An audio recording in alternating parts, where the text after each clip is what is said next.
Hej alle sammen, nu vil vi vise hvordan I får en bucket ind over jeres server. Okay, I starter med at åbne jeres internet, så går I ind over bucket.org, eller I bare kan gå ned, og så står linket der til jer.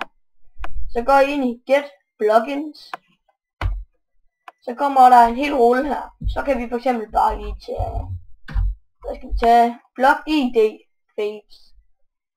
Så når jeg trykker på den, så kommer I ind her.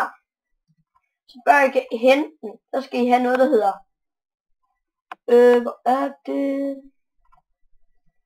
Så skal I have sådan det her. Det skal I gå. Det står også et link til jer. Så kommer I herind i. Så skal I gå herind, tryk på den der.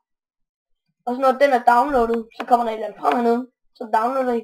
Så kommer den frem sådan her. Så der er den. Så åbner I bare det her. Ind. Så går I ind over Saves. Og så er jeres server. Og så tager I bare den. Og lægger ind i jeres server. Og så laver man en plugin server.